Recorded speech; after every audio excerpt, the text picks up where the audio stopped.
I would like to invite Ines Skelac from Faculty of Philosophy and Religious Studies in University of Zagreb, Croatia. So she will present a paper called Language as a Divine Gift, a Theological and Naturalistic Synthesis.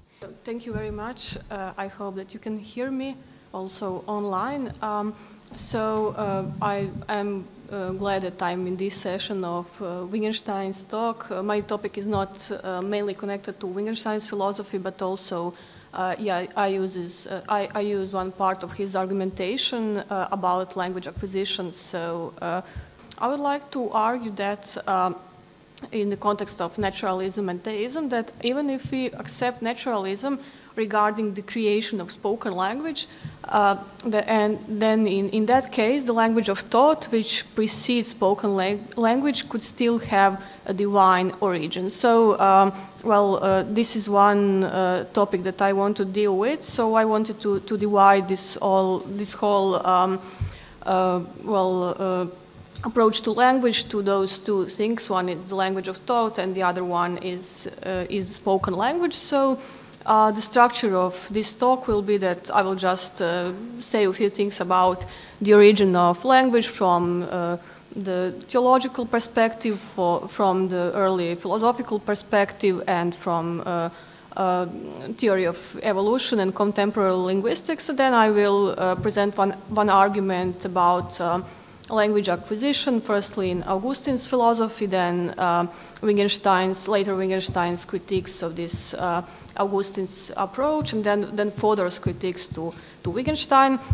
Then I will try to say something about this possible distinction between language of thought and natural languages as spoken languages, and I will try to make a bridge with some new interpretations of Wittgenstein that we also heard about in the previous presentation, and then I will try to conclude all of those things with the presented argumentation. So for the introduction, I just wanted to say a few things about the origin of language from Bible.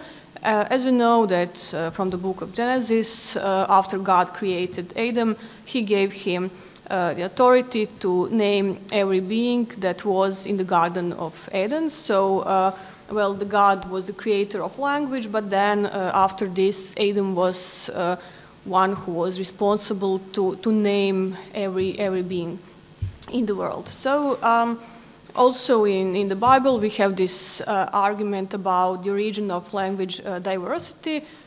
We can read this also in the Genesis from the myth of Tower of Babel, in which the multitude of languages is created as a form of punishment from God, which was the punishment because of the bad behavior of people. I just wanted to add that, some similar stories about the language origin we have in other different religions, so I didn't mention this.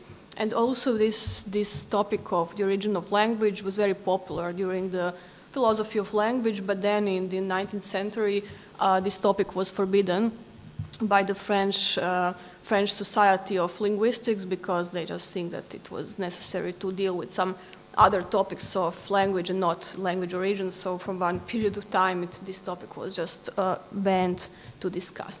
And the early critiques that we have on this topic of the origin of language was, firstly presented in Plato's Cratylus, where Socrates rejects the hypothesis that names had divine origins, and the main argument was that the language is so imperfect, and this is the reason why it cannot be created by gods. And also one different critiques we have in Lucretius Carus' work.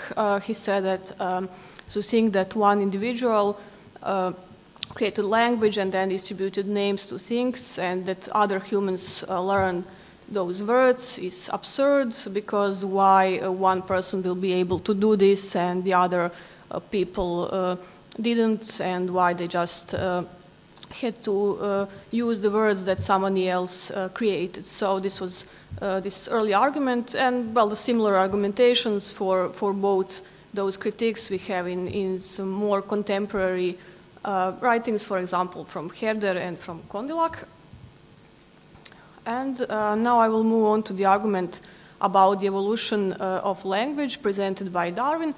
He said that the evolution of language was similar of that of mankind itself, and it had emerged gradually, had not been given by God or invented by design by humans, and could also be explained by natural selection. So this evolution of language is just connected to the evolution of mankind. And Darwin was among the first to correlate the evolution of language, the increasing power of their minds, humans' minds, and autonomy that allowed humans to produce the communicative technologies called languages. And now I will move on to this argument about language acquisition that I wanted to present to you.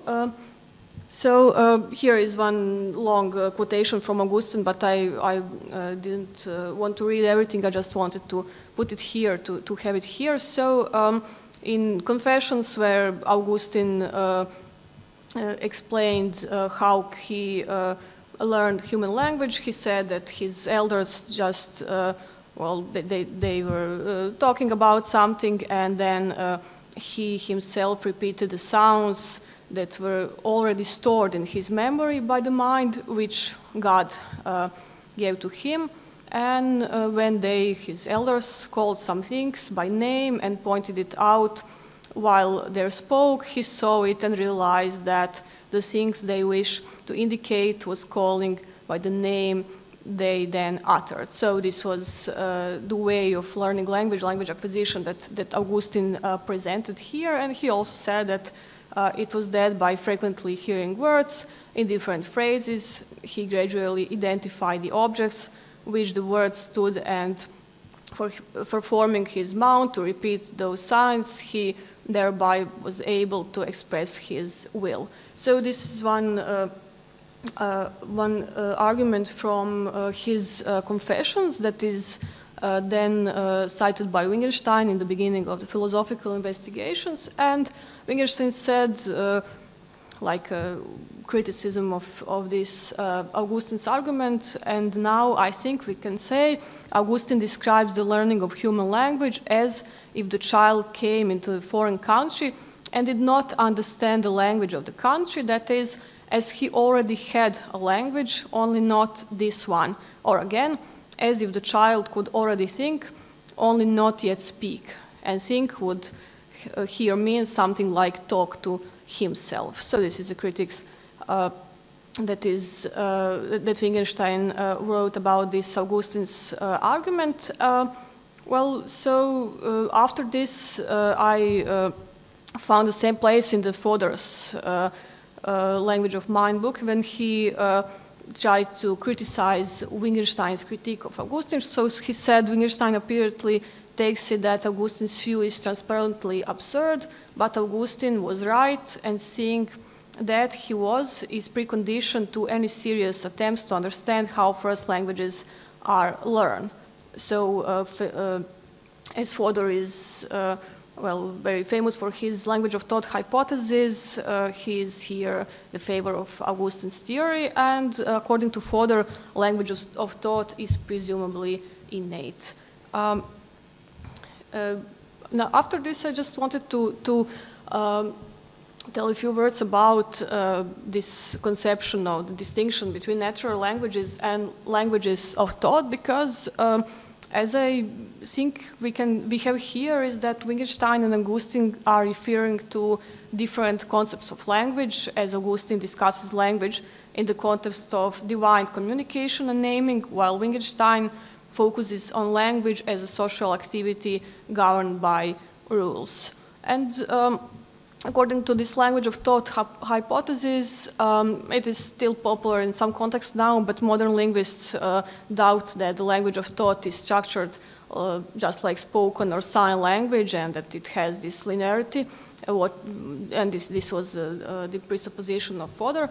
I here just put one thought from the Oxford's Handbook of Linguistics. Just because the language of fundamental thought is probably structured differently, it does not follow that it is less complex than spoken or sign language. So this language of thought, as it is now presupposed in the contemporary linguistics, also has some kind of structure, but this structure is not similar to the structure of spoken or sign language.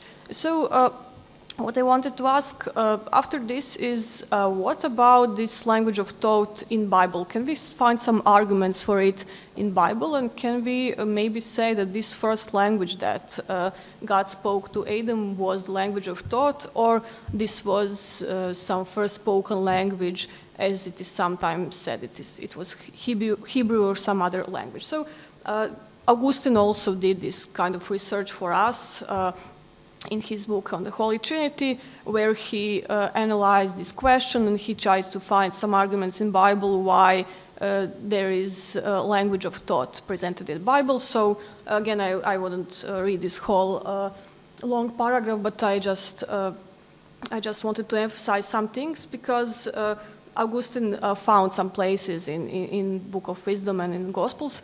He said that, well, they said within themselves, not thinking rightly, said within themselves. And then we have also the formulation, what does they say within themselves mean, except they thought. So this was the Augustine's interpretation of this. And also from the Gospel, he said that and when Jesus had seen their thoughts, so he had seen their thoughts. He was able to see somebody's thoughts. And then he asked them, why do you think evil in your hearts? And we have this almost the same paragraph in Matthew and in Luke's Gospels. And also in the Book of Wisdom, we have thought saying, and the similar arguments from the Gospel. So Augustine just found those places in the Bible, and he used that as the argument of the language of thought in the Bible, and he didn't refer to this place that I mentioned from the book of Genesis, where God created Adam and the language, but according to Augustine, we have different places in Bible where we can, well, speak about the language of thought and not just the spoken language.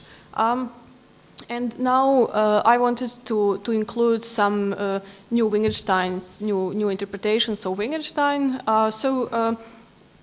This very place that it is important here is from Philosophical Investigations, when Wittgenstein said that giving a thing a name is like attaching a label to something. So now I just put here this quotation from Cracow, who is one of these new interpreters of Wittgenstein, who said, neither Wittgenstein nor I said it was wrong to say that child was learning the names of things, or playing for the tickets, or pasting labels on her jars. One thing we have heard Wittgenstein say about learning names was, and then we have this first part of this quotation about Augustine.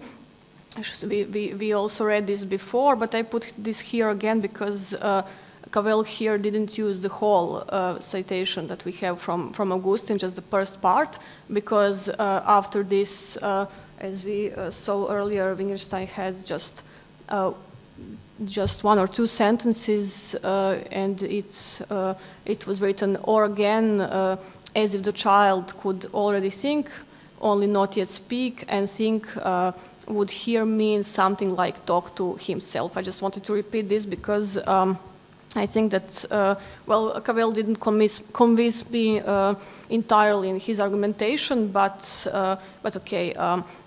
We have this interpretation here also. So Cravell's interpretation was that in learning language, you learn not merely what names or things are, but what a name is, or just not what some specific expression is, but what this refers to. So,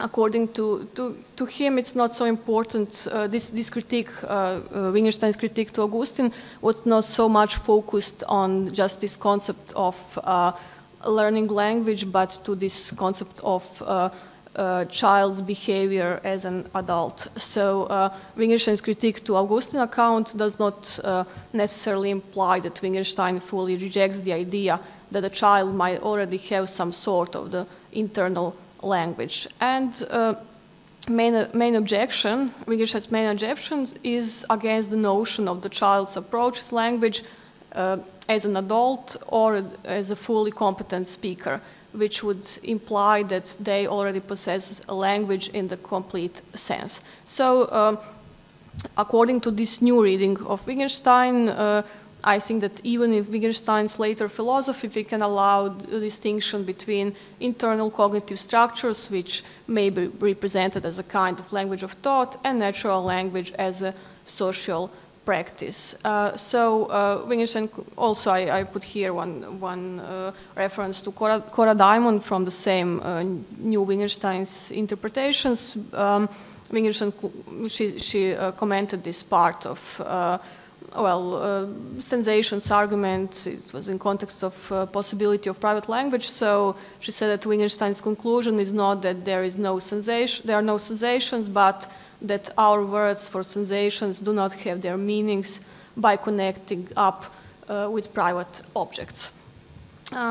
So what I wanted to conclude here is that even if we accept the language evolved through natural processes and has a social function, this does not include the possibility that the language of thought is given to man by God. So if you accept this part of naturalism in the context of creation of multiple spoken language, still there is a room for from theism in the context of God is a creator of language of thought. So Augustine's approach could support a theistic perspective regarding the language of thought, suggesting that it is a divine gift that distinguishes human beings from mere biological evolution, and it seems possible that Wittgenstein could allow for the existence of a language of thought while still maintaining his stance that language is fundamentally social and cannot exist as a purely private or isolated system.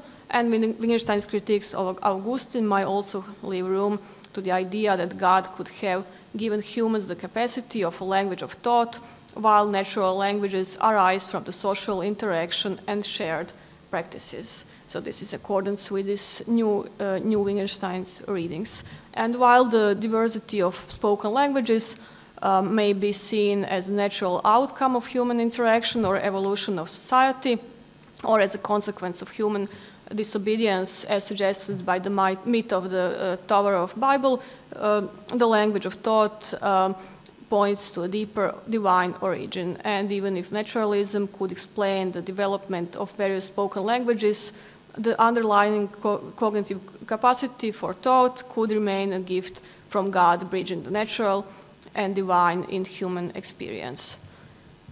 So thank you very much for your attention.